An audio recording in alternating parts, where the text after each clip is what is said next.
e trazer de volta então a sua nação ao lugar onde ela deveria.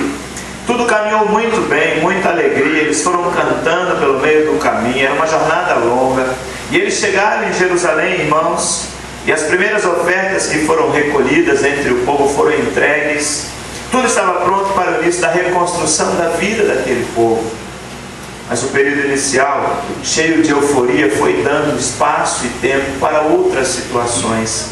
Eles tinham o templo para reconstruir, as casas para serem reformadas, os campos para serem semeados, a vida civil e política para ser reorganizada, escolher os anciãos, nomear os responsáveis pela segurança, fortalecer as muralhas, reconstruir o exército que havia sido dizimado, dar ao povo um senso de existência, de pertença que eles haviam perdido, uma vez que estavam escravos e voltaram então agora à liberdade. As coisas estavam caminhando bem, até que eles abandonaram o projeto. Eles deixaram o templo, as ruínas, cada um foi reformando a sua casa, fazendo o seu puxadinho, resolvendo o seu problema, e a casa do Senhor foi ficando abandonada. Então Deus levantou 2 profetas para ser então a advertência dele para o seu povo. No mesmo período então surgem Ageu e Zacarias como as vozes do Senhor para dizer ao povo: volte para a prioridade, não deixe de fazer aquilo para o qual vocês foram libertos. Vocês só foram libertos das mãos de Ciro porque eu decidi que estava na hora da coisa voltar a funcionar. Eles, irmãos, foram advertidos por Ageu e por Zacarias. E nesta noite eu queria ler com os irmãos algumas das mensagens de Ageu que eu entendo que se aplicam a esta igreja, que podem ser úteis para esse novo momento que os irmãos estão vivendo, não somente agora, nesse ano que se inicia, mas das etapas grandiosas que os irmãos deverão caminhar e trilhar, se creem que o Senhor está conduzindo vocês nesse processo. Eu não vou ter como expor todo o livro de Ageu, vou fazer isso agora em abril na Bolívia, mas eu vou fazer os profetas menores e os maiores em uma semana, manhã, tarde e noite, numa outra língua. Com certeza vou precisar da oração dos irmãos, especialmente por causa da comida. Aquela comida acabou comigo, então eu vou lá e vou ser bênção, se Deus com certeza permitir que eu seja. Eu queria que você pensasse que Deus tem uma palavra especial no profeta Ageu para a Igreja Batista do Bonfim. E se você crê nisso, que a palavra do Senhor se aplica indistintamente, independente do tempo, para nós aqui, para você que me ouve, para mim que te falo, a primeira mensagem do Senhor para essa igreja, como também para a minha vida, para a igreja do pastor Nemir que está conosco, é: dê prioridade a Deus em sua vida. Não há coisa mais importante que possamos ouvir a respeito do que Deus tem para nós do que essa. Dê a Ele o lugar número 1. O Senhor, observando as atitudes do seu povo e percebendo que as coisas não caminhavam conforme a sua vontade, enviou o seu mensageiro, o seu profeta, e disse: vocês não estão dando para mim a prioridade que eu mereço. Isso encontra-se nos versos 3 e 4 do capítulo 1, que eu passo a ler agora. Os irmãos podem acompanhar na projeção ou na sua própria Bíblia. Por isso a palavra do Senhor veio novamente por meio do profeta Ageu, e ele faz uma pergunta de retórica, aquela pergunta que deixa a gente sem resposta, mas que nós sabemos muito bem como responder. Acaso é tempo de vocês morarem em casas de fino acabamento, enquanto a minha casa continua destruída? Nessa pergunta, Deus está colocando o povo na parede, dizendo: vocês não estão me dando a prioridade que eu mereço. Vocês não estão me levando a sério o objetivo que eu tenho ao ter libertado vocês das mãos do cativeiro. Como é, irmãos, que nós podemos ou devemos dar prioridade a Deus em nossa vida, seja no ano de 2011 ou durante todo o tempo em que Ele nos permitir viver neste mundo? Primeiro, você e eu, nós precisamos avaliar as nossas prioridades e abandonar aquelas coisas que estão erradas. Parece que a atitude mais comum entre eles foi essa: depois que estivermos instalados confortavelmente em nossas casas, depois que resolvemos os nossos problemas, aí vamos arregaçar as mangas e começarmos a construção do templo. Essas escolhas erradas de substituir a prioridade número 1, de dar a Deus um lugar de segundo, terceiro ou quarto plano, dificultam a nossa vida, como dificultaram as vidas daquelas pessoas. Toda vez, irmãos, que seguimos prioridades erradas, toda vez que abandonamos a vontade do Senhor, as nossas necessidades se aumentarão e o sofrimento que colheremos dessa atitude errada serão consequências. O profeta chega a dizer que eles estavam colocando dinheiro em saco furado. É mais ou menos assim que a gente vive quando damos prioridades erradas, quando não damos ao Senhor pelo lugar. A grana não para no nosso bolso, a gente vai colocando e vai caindo, vai colocando e vai caindo. A farmácia leva tudo, o ladrão leva, e a gente entende. E o profeta está dizendo: olha, vocês estão investindo os recursos que eu tenho lhe dado, mas a prioridade não é aquela que eu desejo que vocês realizem. Se dermos ao Senhor a prioridade em nossas vidas, Ele nos honrará. E nossa atitude, meus irmãos, agradando ao seu coração, fará com que Ele nos abençoe. Jesus falou sobre isso em Mateus 6,33, que diz que nós devemos buscar o reino do Senhor em primeiro lugar e a sua justiça, e todas as demais coisas nos serão acrescentadas. Não é que eu vou acumular, alguém vai acrescentar. Esse alguém é o Senhor Todo-Poderoso. Como é que eu posso dar prioridade ao Senhor em minha vida, na família, na igreja? Você também precisa reorganizar a maneira como gastamos ou investimos os nossos recursos. É notório que eles estavam confiando apenas nos recursos que haviam administrado, que haviam recebido, que estavam em suas mãos. E esses recursos ficaram cada vez mais escassos quando cada um cuidou de cuidar da sua casa. Se eles tivessem dado prioridade à reconstrução do templo, o templo já estaria acabado. Mas como cada um foi construindo seu próprio barraco, fazendo sua própria mansão, cuidando dos seus próprios negócios, não houve recursos suficientes para que o templo fosse edificado. É o mesmo que acontece conosco, que às vezes ao invés de devolvermos o dízimo, a oferta, eu vou comprar um piano para a igreja, eu vou comprar eu vou trazer um recibo. Se cada um dos irmãos doasse alguma coisa com um recurso que já tinha um fim destinado, chegaremos aqui no mês e fecharíamos a porta, porque há muitas outras necessidades. Mas não nos cabe a nós administrar o dinheiro que pertence ao Senhor. Ele tem que ser administrado pela casa do tesouro, pela igreja, ambiente onde as dízimos e ofertas devem ser entregues. Não há coisa mais importante, irmãos, não há coisa mais séria do que cuidar e investir os recursos que Deus coloca à nossa disposição. Talvez você conheça uma história de um menino e as moedas. O menino que ganhou da sua mãe 2 moedas e disse: filho, essa moeda aqui é para você dar de oferta lá na igreja, essa moeda aqui, filho, é para você comprar a sua balinha. E aquele menino, enquanto caminhava com sua mãe, com seus irmãos, a pé para a igreja, descontrolou-se e uma das moedas caiu no bueiro. Ele disse: ih, mãe, lá se foi a do dízimo. Ele disse: não, lá se foi a da balinha. O dízimo você vai dar. Pois bem, Deus nos deu 10 moedinhas. E disse para você: ó, essas 9 aqui para você comprar balinha. E essa umazinha aqui é só para provar a sua fidelidade e a sua gratidão em me devolver. E às vezes nós estamos desperdiçando as 9 e sacrificamos aquela que não nos pertence. Esse menino sou eu e essa mulher foi minha mãe. Essa é a história real. E eu encontrei um amigo dando uma palestra muitos anos atrás e disse: cara, essa história eu conheço. E ele começou a contar a história e disse: eu quero te apresentar o menino das moedas.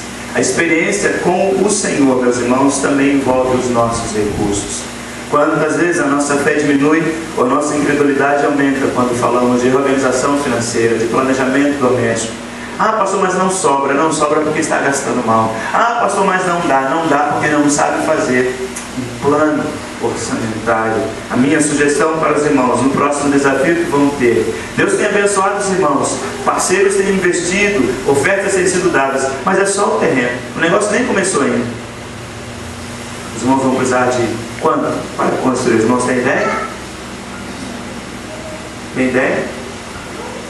Bom, um projeto está na faixa de 40 mil reais, só o projeto. Geralmente os projetos são calculados em cima do valor final da obra. Qualquer obra hoje aí, com acabamento mínimo, basicão, a menos que seja um galpão desses pré-moldados, que tem muito aqui na região, não vai consumir menos do que 400 mil reais. Se quiser fazer uma coisa decente, adequada, ajustadas às leis da cidade, às normas de segurança, ao bem-estar que nós merecemos, os visitantes que nós queremos que venham aos cultos, e o Senhor muito mais ainda merece. Então os irmãos estão apenas botando a cabeça para fora diante de um desafio muito maior que Deus quer usar as suas vidas. Mas o que é isso? Quando a primeira vez os irmãos ouviram o valor do terreno, deve ter dado um pulo, não deve? Quando descobriram que o dinheiro que tinha para pagar, não dava para pagar tudo, e agora como é que vamos fazer? Deram 2 pulos. Agora os irmãos estão dando 3 pulos de alegria, porque já a provisão do Senhor já cobriu essa parcela de amanhã. Ele usou gente que nunca veio aqui, que talvez nunca virá, assim como usou Ciro para abençoar o seu povo. Mas nós temos que fazer a nossa parte. Não é porque o Vital pede, igual o filho de cego por aí, que os irmãos não vão fazer também o seu sacrifício, o seu esforço. Não estou dizendo que não fazem, não estou dizendo que não tem feito. Eu estou dizendo que nós podemos fazer ainda mais do que já fizemos. Eu conheci uma igreja de 25 membros nos Estados Unidos. Sabe como eles construíram um templo gigante? Lá é possível, vendendo as bolsas de sangue. Aquela igrejinha de 25 membros deu o seu sangue, literalmente, porque naquele país você pode vender seu sangue. Aqui nós só podemos doar. Mas aqueles irmãos literalmente construíram aquele prédio gigante, vendendo o seu sangue. Deus pode usar a vida dos irmãos muito mais do que os irmãos imaginam. Imagine daqui a alguns anos os irmãos celebrando um culto de gratidão de inauguração de Deus. Começou essa obra com poucos. Os que foram fiéis no pouco, Ele colocou sobre o muito. Então toda a honra e toda a glória vai ser dada a quem? A Deus. Por outro lado, quando os nossos vizinhos nos veem, isso é obra de igreja, 30 anos não sai disso. Que mau testemunho. Nossa, que povo é esse? Esse terreno aqui estava baldio esse dia, agora já tem essa obra grandiosa. Esse pessoal deve ser muito rico, deve ter grana lá de fora, deve ser uma máfia. Não, nós somos apenas servos de um Deus que pode todas as coisas.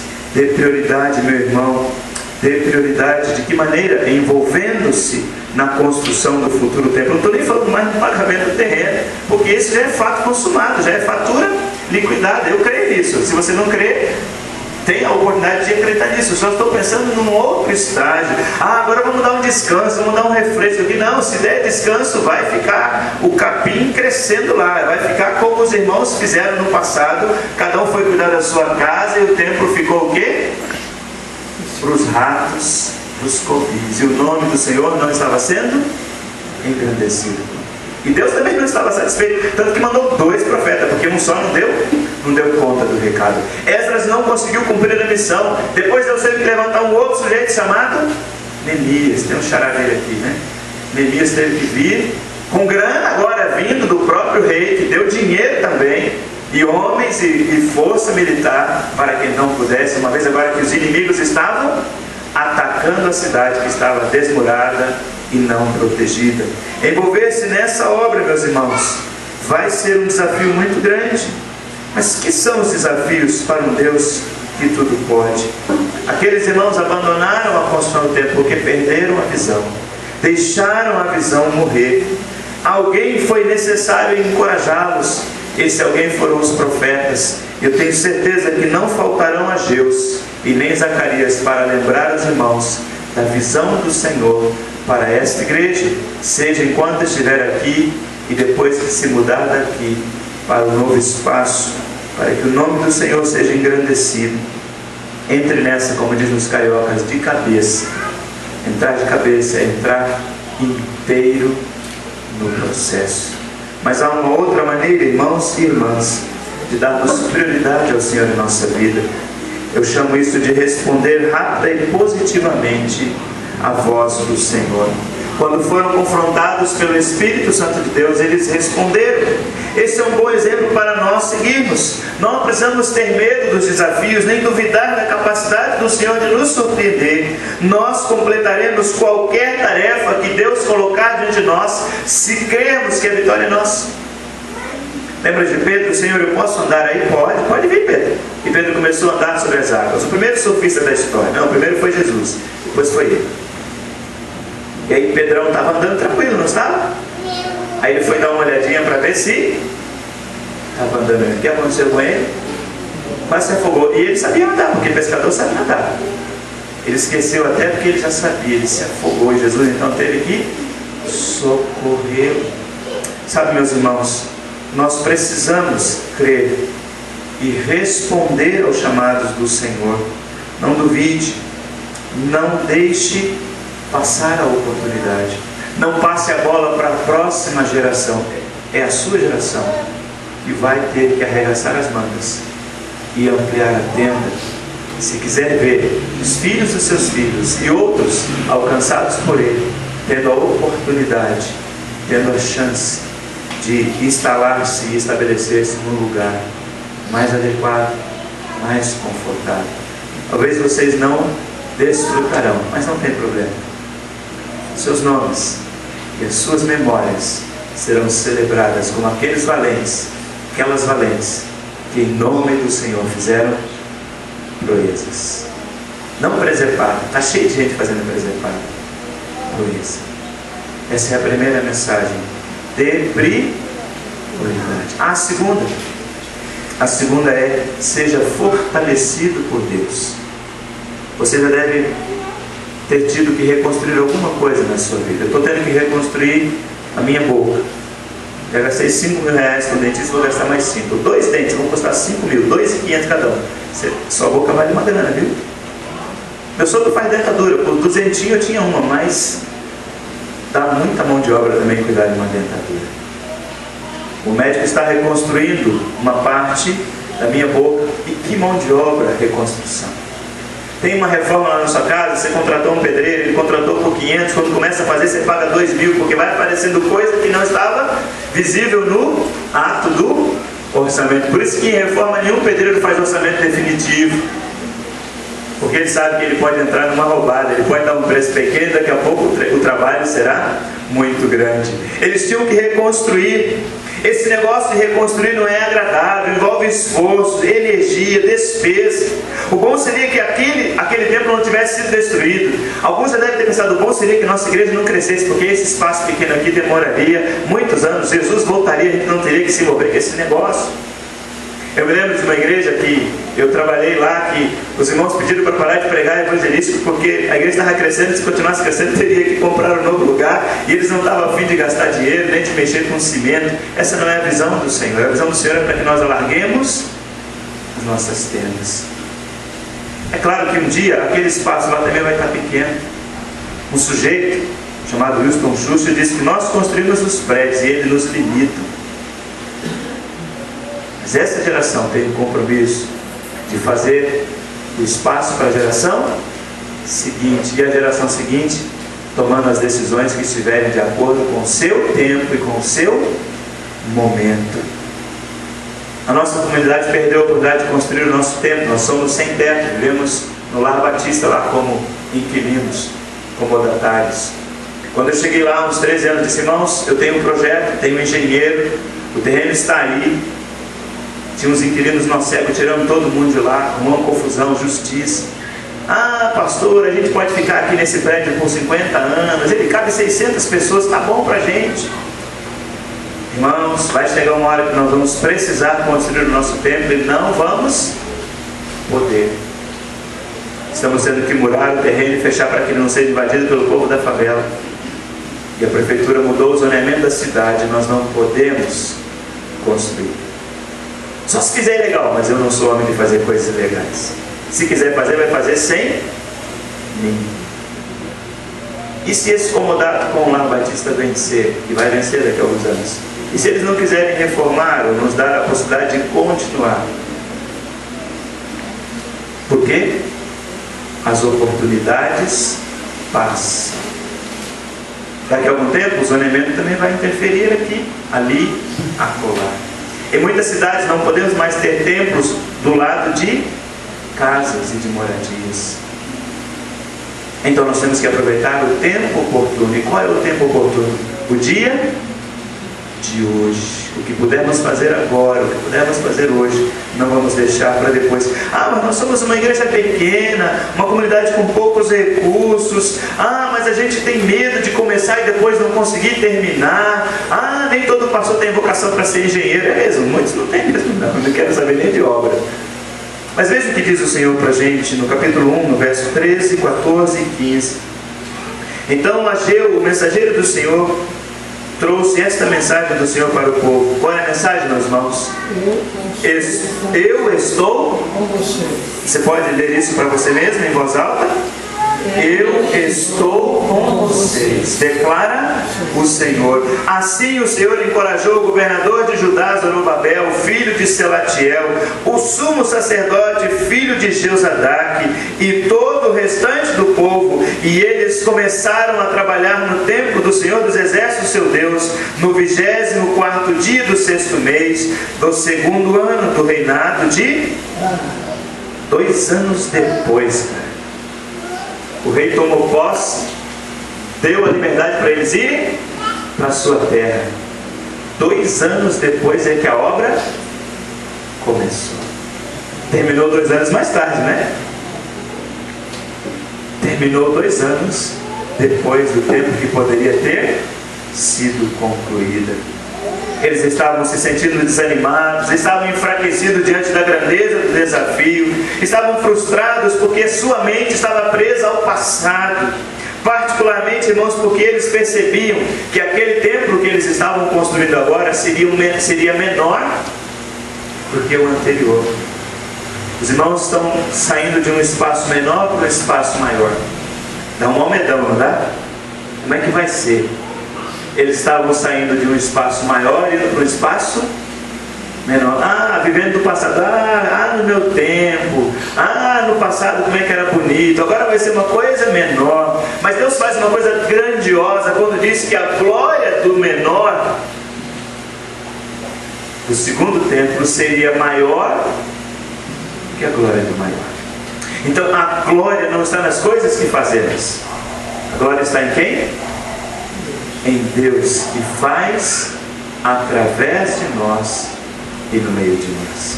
A nossa cultura pragmática só valoriza o grande e o maior. Você sai então de uma empresa que ganha X, tem que ir para uma outra que vai ganhar 2 vezes X. Você sai de uma casa pequena, tem que ir para uma outra casa maior. Você sai de um carro básico, tem que ir para um carro já de modelo intermediário. Porque senão você não está bombando, não está fazendo sucesso. Então Deus reverteu essa filosofia dizendo: a glória desse menor será maior do que a outra construção. O que isso tem a ver conosco? Como é que nós podemos ser fortalecidos para esta grande obra se somos tão fracos, impotentes? Perceba alguma coisa aqui. Seja forte em sua mente. A mente daquela rapaziada precisava ser fortalecida. Como é que se fortalece mente? Como é que podemos ser fortalecidos mentalmente? Fazendo lá a meditação?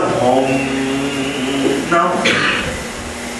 Como é que se fortalece mente, meus irmãos? A Bíblia nos ensina que eu devo fixar a minha mente na pessoa de Deus, que eu devo dar a Deus o primeiro lugar da minha vida, que eu devo crer que Ele vai me encorajar, que Ele vai me fortalecer para que eu possa realizar a sua obra. A nossa força vem dele, mas nós temos que tomar uma decisão de obedecê-lo. O Jeremias, quando estava lá junto com o povo no cativeiro, escreveu um trechinho, num livrinho chamado Lamentações. Como é que ele fortalecia a sua mente? Ele tem uma dica que a gente conhece, a gente até canta. Esse: eu quero trazer à memória aquilo que me dá esperança. Tu vai ouvir um monte de Sambalat, Tobias reclamando, criticando, gente querendo voltar atrás, gente querendo desistir. Fortaleça a sua mente na palavra, porque ela que produz esperança. Tudo começa na nossa mente. Tudo começa na nossa mente. Fizeram uma assembleia, bem batistas. Os 10 espias votaram a favor de não entrar na terra prometida. A minoria, sempre está errada, né? Não, nem sempre. Às vezes a minoria está certa. A minoria: não, o Senhor vai nos dar a terra, o Senhor vai nos dar aquela propriedade, Ele prometeu. Não, mas eles são grandes, mas o Senhor é maior do que Ele, nós vamos comer a carne deles. Então, depois de uma votação, eles decidiram não entrar aonde, irmãos? Simplesmente na terra prometida. Não foi no quintal do vizinho. Eles não quiseram entrar na bênção que Deus havia prometido a eles. Fizeram uma assembleia, voltaram atrás. Deus falou: tá bom, vocês não querem entrar, então vamos pastar, vamos patinar nesse deserto até o último morrer. E a Bíblia conta então que todos os que tinham mais de 40 anos não entraram. Só 2 desses sujeitos foram favoráveis a entrar. Quem foram? Josué e Caleb. É interessante, né? Josué vai ser o substituto de Moisés, que também não entrou, e Caleb vai ser o líder do exército de Israel. Deus preservou a bênção daqueles 2, porque ainda que tivesse sido o voto vencido, em nenhum momento eles desistiram da visão. Suas mentes estavam focadas e fortalecidas em Deus. Mas além de sermos fortes em nossa mente, a Bíblia diz que nós devemos ser fortes em número. Aquela comunidade precisava ser fortalecida. Como isso pode acontecer entre nós? Como podemos ser uma igreja forte numericamente? Bom, você já sabe como. Compartilhando Jesus com aqueles que ainda não fazem parte dessa igreja e que poderão fazer. Quando a igreja começa a se mover com construção, até os incrédulos ajudam. Dono de material de construção, traficante oferece ajuda lá na linha quebrada. E é interessante como as pessoas se importam conosco, e às vezes a gente nem tem noção. Alguns membros fogem da igreja quando ela começa a construir, porque não querem sujar de cimento, etc. Mas outros, por outro lado, chegam. Quanto maior for o espaço que os irmãos construírem, mais pessoas poderão abrigar e atrair. Vai depender, irmãos, de como os irmãos se organizarão. Deus está dizendo que vocês podem e devem trabalhar juntos. Ah, mas nós somos um grupo pequeno. Grupo pequeno não significa que está trabalhando junto. Tem grupo pequeno que se divide pra caramba. Esse mito de que a igreja grande é desintegrada e que a igreja pequena é unida, é mito. Eu conheço igrejas grandes unidas e igrejas pequenas extremamente desintegradas, cheia de donos, cheia de afundadores. Ah, pastor, sou mesmo fundador. E ele fica rindo, mas é para falar sério. Se quando somos um grupo grande, a desunião pode trazer problema, à medida em que somos um grupo limitado ou pequeno, a desunião traz problema multiplicado N vezes. Então é hora de juntar as forças, é hora de pensar junto. É claro que Deus deu a vocês dons, talentos, recursos, habilidades, desejos, interesses, mentalidade, formação intelectual, mas o povo tem que agir como um. Como é que vamos agir como um? No livro de Atos, a Bíblia diz que a igreja agia como um só coração. Coração batendo no mesmo ritmo, na mesma torre. É hora de estarmos juntos,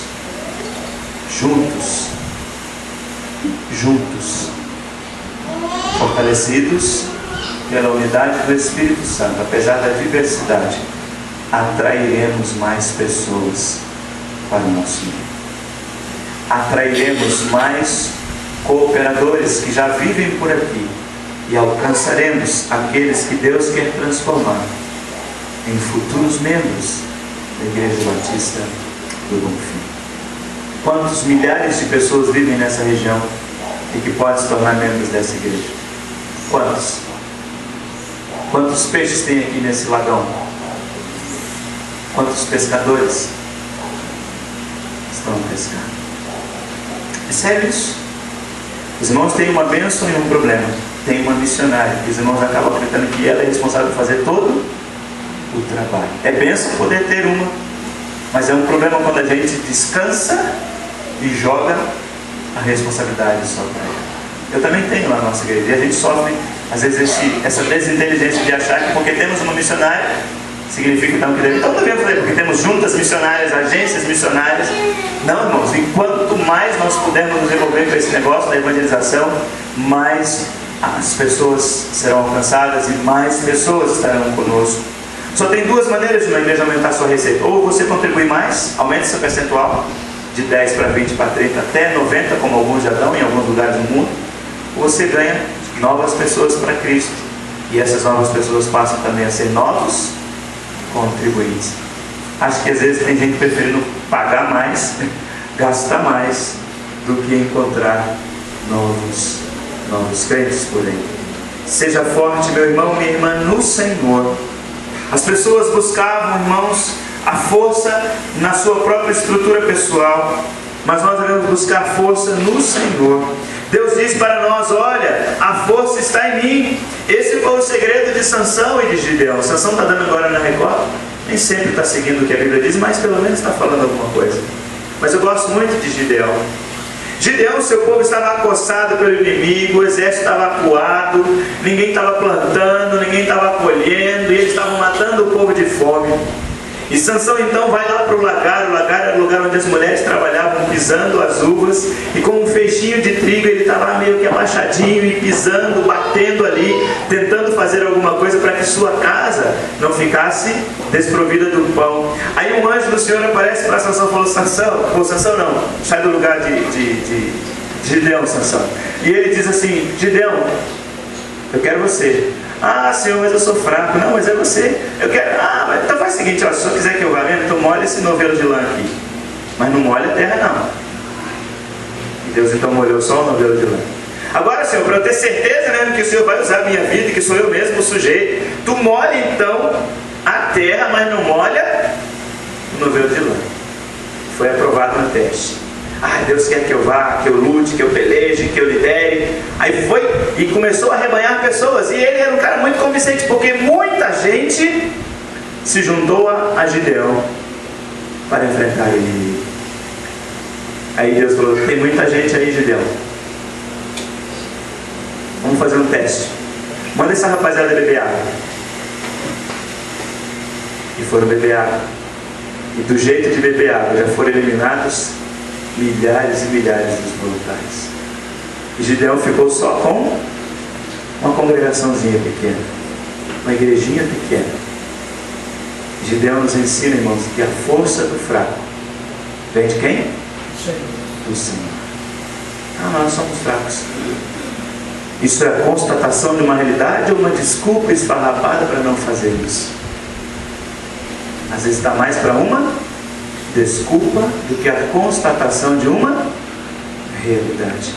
Quem foram os fracos que Deus usou? Rapidamente. Aquele menino com um lanchinho michuruca de pão duro e peixe seco encheu o bucho de mais de 15 mil pessoas. Aquela viúva que tinha só uma porção de farinha e azeite para fazer um único pão e comer e morrer, fez a comida do profeta. E Deus mandou ela buscar tudo que era panela que ela podia e conseguir. E quanto mais panela ela tinha, mais a provisão de Deus vinha. Você sabe o nome daquela viúva que deu as 2 moedinhas que eram proibidas? Se a gente tivesse jogado aqui, ia bater lá no fundo, dava para ouvir o barulho? Eu não sei, mas Jesus disse que a oferta dela foi maior do que todos. Sabe o nome daquela mulher que disse: Senhor, eu me contento só em comer as migalhas que caíram embaixo? Você sabe o nome dela? Jesus disse que nunca houve em Israel fé tão grande quanto a daquela mulher. Sabe aquele menino que com umas pedrinhas e uma funda enfrentou um gigante que por 40 dias tinha ofendido o Deus e o povo de Israel? Ele tinha quantos anos? Uns 15. Gideão tinha quantos anos? Uns 15. Quantos anos tinha Miriam quando foi seguindo? Uns 12 por aí. Gente fraca, gente esquálida, gente que não era nem considerada. Porque Deus usa, meus irmãos, os fracos para confundir quem? Os fortes. Que bênção que os irmãos são fracos, porque aí o poder de Deus pode ser buscado, canalizado através das suas vidas, e vai produzir o quê? Surpresas. Nosso Deus ainda continua sendo Deus. Provisão de Deus fazendo surpresas para nós. Seja forte, entregue ao Senhor tudo que você tem, tudo que você é. Confie nele. Sabe, às vezes nós queremos primeiro ter na mão para depois fazer. Isso é um princípio de boa administração.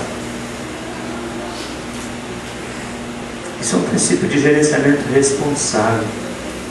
Mas eu já desisti, pastor Neemias, de tentar entender a administração de igreja. A gente gasta mais do que recebe e ainda tem saldo. Todo mês é um parto para fechar, mas fecha, graças a Deus. A provisão do Senhor vem. A gente fica de cabelo branco ou perde o cabelo. Quem está no gerenciamento fica doido. Como é que vai ser? Só aparece conta, só aparece despesa. E o irmão não contribui, o outro está desempregado. A igreja nessas férias viaja mesmo e as finanças ficam apertadas. Mas o Pai nunca deixou de prover a necessidade do seu povo. E Ele vai dar aos irmãos a provisão suficiente e abundante para que os irmãos realizem. E não sou eu que estou dizendo isso.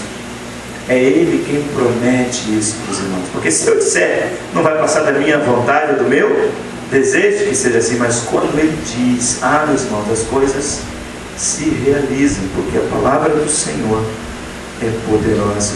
Seja forte, meu irmão, minha irmã, na obra de Deus. Eles precisavam de reforço para terminar aquela construção. Os irmãos também. Os irmãos acham que foi fácil para o irmão Vital sair ligando para todos os amigos pedir dinheiro. Pedir dinheiro para amigo é uma fria do caramba. Você perde seu amigo rapidinho quando você começa a falar em dinheiro. Eu não sei quantos e-mails mal criados ele recebeu. Mas nós temos um amigo em comum que está tentando levantar recursos para comprar um terreno. Sua igreja perdeu o seu tempo, estão perambulando de casa em casa, pastor Wagner. Que tem gente que manda e-mail para ele, ofendendo, dizendo que ele é preguiçoso, que é vagabundo, que não trabalha, que não sei o que, que não sei o que, que não sei o que, que não sei o que. É ou não é, então? Infelizmente. Às vezes a gente prefere nem pedir ajuda de ninguém e quer encarar sozinho. Não tenham vergonha.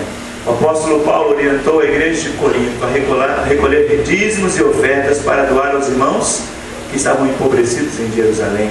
Ele mesmo levou donativos. Eu estive agora na Bolívia, deixei recursos lá. Fui em 2008, 2009 na Nicarágua. Eu não aguentei ver um pastor morando numa favela. Peguei um pouco dos recursos que tinha, juntei com outro pastor e compramos o que ele precisava para terminar de fechar um barraquinho e sair daquela favela. Depois aqui a igreja daquele amigo fez uma campanha de missões. Em vez de mandar para os órgãos competentes, comprou geladeira e fogão e mandou para aquele jeito porque ele não tinha nem onde fazer comida. E o mais difícil para mim, meus irmãos, foi em 2009 fazer um projeto com pastores analfabetos. Eu sou alfabetizado, dizem os caras que sou intelectual, mas como é que eu lido com um sujeito analfabeto? E se ele é analfabeto, o que ele ensina para a sua comunidade? Eu ainda não voltei a Nicarágua, porque Deus ainda não me deu um projeto específico para trabalhar com pastores analfabetos. Eu nunca fui analfabeto, aprendi a ler quase que já na barriga da minha mãe. Com 5 anos eu já lia. Com 8 meses já andava e falava. Com 1 ano e pouco já recitava versinho para ganhar um tostão. Não tenham vergonha de precisar da ajuda. É um privilégio poder ajudar os irmãos. Será um privilégio para toda e qualquer igreja que lançar a mão para ajudar os irmãos. Mas não fiquem descansados na ajuda alheia.